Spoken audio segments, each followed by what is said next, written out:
दोस्तों, आज हम सुनने जा रहे हैं महात्मा गांधी की आत्मकथा सत्य के प्रयोग का भाग 4 और इसका अध्याय 11, जिसका शीर्षक है अंग्रेज़ों का गाढ़ परिचय।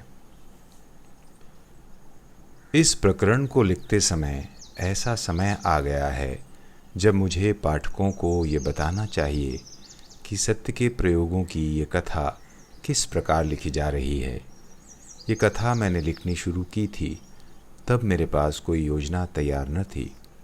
इन प्रकरणों को मैं अपने सामने कोई पुस्तकें, डायरी या दूसरे कागज़ पत्र रखकर नहीं लिख रहा हूँ। कहा जा सकता है कि लिखने के दिन अंतर्यामी मुझे जिस तरह रास्ता दिखाता है उसी तरह मैं लिखता हूँ। मैं निश्चयपूर्वक नहीं जानता कि जो क्रिया मेरे अंतर में चलती है उसे अंतर्यामी की क्रिया कहा जा सकता है या नहीं, लेकिन कई वर्षों से मैंने जिस प्रकार अपने बड़े से बड़े माने गए और छोटे से छोटे गिने जा सकने वाले कार्य किए हैं, उनकी छानबीन करते हुए मुझे ये कहना अनुचित नहीं प्रतीत होता है कि वे अंतर्यामी की प्रेरणा से जुड़े हुए ही हैं। अंतर्यामी को मैंने देखा नहीं, जाना नहीं। संसार की ईश्वर विषयक श्रद्धा को मैंने अपनी श्रद्धा बना लिया है। ये श्रद्धा किसी प्रकार मिटाई नहीं जा सकती, इसलिए श्रद्धा के रूप में उसे पहचानना छोड़कर मैं उसे अनुभव के रूप में पहचानता हूँ।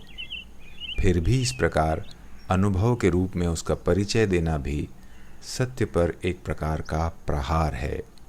इसलिए कदाचित ये कहना ही अधिक उचित होगा कि शुद्ध रूप में उसका परिचय कराने वाला शब्द मेरे पास नहीं है। मेरी ये मान्यता है कि उस अदृश्य अंतर्यामी से वशीभूत होकर मैं ये कथा लिख रहा हूँ। जब मैंने पिछला प्रकरण लिखना शुरू किया तो उसका शीर्षक अंग्रेज़ों से परिचय दिया था, पर प्रकरण लिखते समय मैंने देखा कि इन परिचयों का वर्णन करने से पहले जो पुण्य स्मरण मैंने लिखा उसे लिखना आवश्यक था।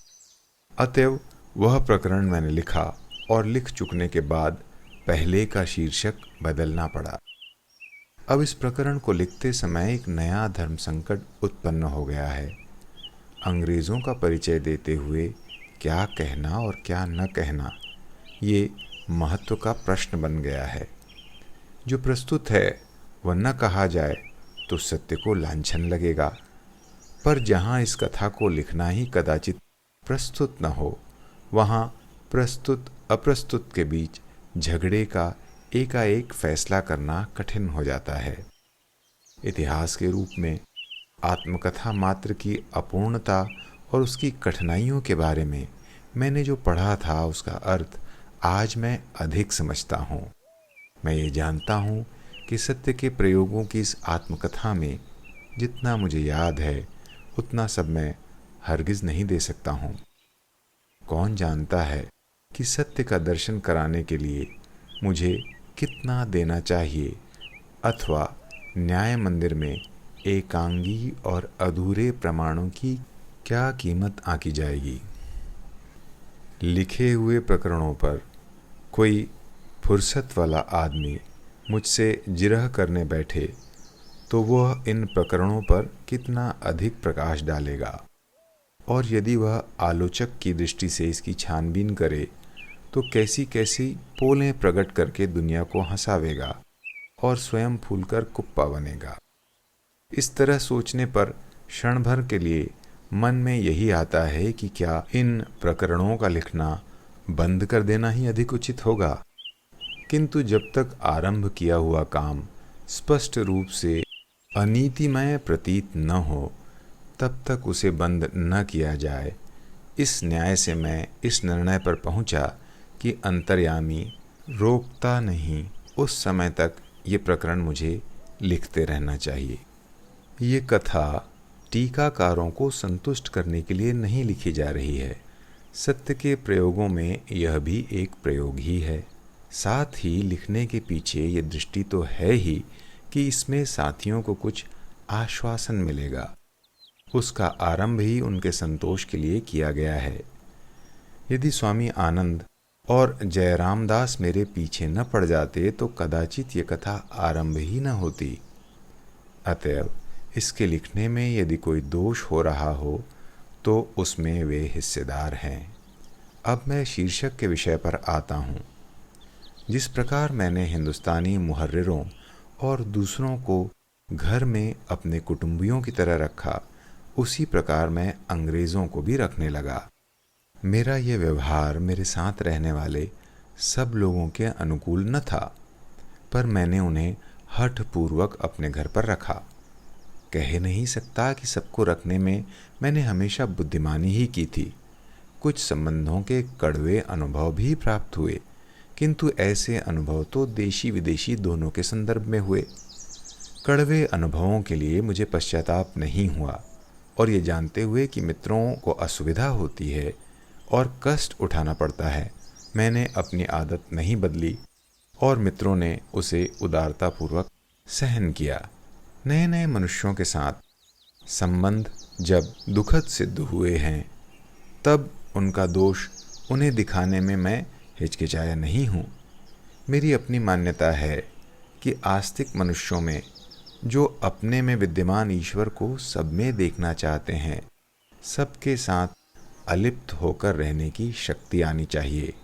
और ऐसी शक्ति तभी विकसित की जा सकती है जहाँ जहाँ अनखोजे अवसर आएं, वहाँ वहाँ उनसे दूर न भागकर नए नए संपर्क स्थापित किए जाएं, और वैसा करते हुए भी राग द्वेष से दूर रहा जाए।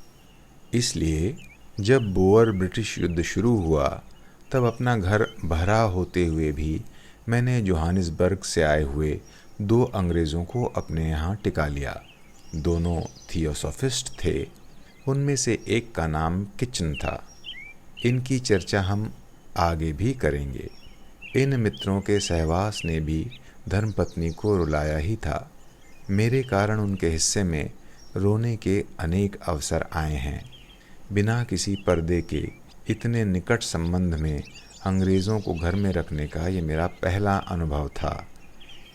इंग्लैंड में मैं उनके घरों में अवश्य रहा था, पर उस समय मैं उनकी रहन सहन की मर्यादा में रहा था, और वो रहना लगभग होटल में रहना जैसा था। यहाँ बात उल्टी थी। ये मित्र कुटुंब के व्यक्ति बन गए थे। उन्होंने बहुत कुछ भारतीय रहन सहन का अनुकरण किया था।